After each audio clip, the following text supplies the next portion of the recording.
नमस्कार, insider live देख रहे हैं आप और मैं हूं आपके साथ कोमल। बिहार में राजनीतिक गठबंधन के उलट पुलट के बाद पहली चुनावी लड़ाई का मैदान तैयार हो चुका है। आने वाले कुछ वक्त में 2 विधानसभा सीटों पर उपचुनाव होना है। इसमें मोकामा सीट पर तो सत्ता पक्ष की ओर से राजद की उम्मीदवारी लगभग तय है, क्योंकि वो सीट राजद के टिकट पर ही अनंत सिंह जीते थे। अनंत सिंह की सदस्यता समाप्त होने के बाद इस सीट पर अब दोबारा चुनाव होना है, तो ऐसे में इस सीट पर राजद ही उम्मीदवार उतारेगा, ऐसा तय माना जा रहा है। लेकिन असली लड़ाई जो होगी वो होगी गोपालगंज में। यहाँ के विधायक सुभाष सिंह के निधन के बाद ये सीट खाली हुई।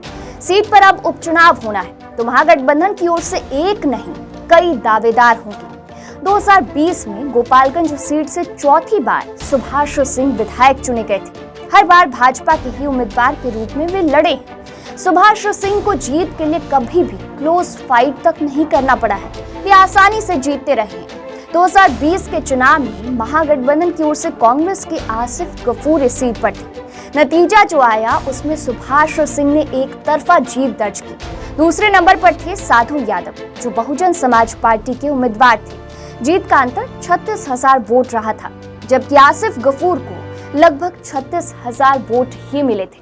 इसके बावजूद ये सीट जब मुख्य चुनाव में कांग्रेस के पास थी, तो उपचुनाव में भी लड़ने का कांग्रेस का दावा मजबूत ही है। अब बात करते हैं राजद की, तो भले ही 2020 में राजद ने गठबंधन के नाते ये सीट कांग्रेस को दे दी, लेकिन कांग्रेस के प्रदर्शन और सीट के पुराने रिकॉर्ड के कारण राजद का दावा भी यहाँ कमजोर नहीं है। 2005 के नवंबर में हुए चुनाव में सुभाष सिंह ने पहली बार जीत दर्ज की, लेकिन इससे पहले के 3 चुनावों में सीट राजद के पास ही रही। इस सीट से 1995 में राम अवतार विधायक बने, तो 2000 में साधु यादव ने जीत दर्ज की। 2005 की फरवरी में हुए चुनाव में राजद के रियाजुल हक राजू ने जीत दर्ज की थी।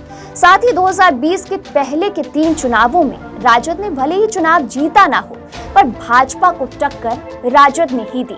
इस कारण राजद इसे अपनी परंपरागत सीट मानती रही। अब बात करते हैं जेडीयू की, तो गोपालगंज विधानसभा सीट से जेडीयू का कोई मतलब कभी रहा ही नहीं। इस सीट से जेडीयू ने कभी चुनाव नहीं लड़ा। 2015 में जब पहली बार महागठबंधन में जेडीयू शामिल हुआ था, तब भी गोपालगंज सीट राजद के खाते में आई थी। लेकिन इस बार बैकुंठपुर के पूर्व विधायक मंजीत सिंह गोपालगंज सीट से भाग्य आजमाने की तैयारी कर रहे हैं। वैसे इस पर ना तो अभी तक मंजीत सिंह ने कुछ कहा है और ना ही महागठबंधन के किसी दूसरे नेता ने, लेकिन स्थानीय स्तर पर यह चर्चा स्पष्ट है कि मंजीत सिंह गोपालगंज सीट से चुनाव लड़ने की कोशिश में है। दरअसल 2 बार विधायक रहने के बाद बैकुंठपुर से महागठबंधन के उम्मीदवार के रूप में 2015 में मंजीत सिंह को मिथिलेश तिवारी ने हराया, जबकि 2020 में निर्दलीय चुनाव लड़कर वे राजद के प्रेम शंकर से हार गए। अब प्रेम शंकर बैकुंठपुर से विधायक हैं जो राजद के हैं। ऐसे में 2025 में भी इस सीट पर मंजीत सिंह की दावेदारी कमजोर पड़ने की आशंका है, इसलिए मंजीत सिंह की कोशिश है कि सीट ही बदल दी जाए।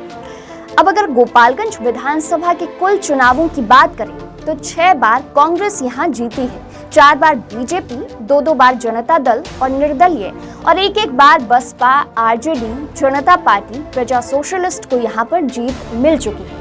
ऐसे में ये देखना बेहद दिलचस्प होगा कि इस बार ये सीट किसके पाले में जाती है। बहरहाल आप बने रहिए इनसाइडर लाइव के साथ। अब तक अगर आपने हमारे चैनल को सब्सक्राइब नहीं किया है तो सब्सक्राइब कर लें। वीडियो अगर आप फेसबुक पर देख रहे हैं तो हमारे फेसबुक पेज को लाइक फॉलो जरूर करें।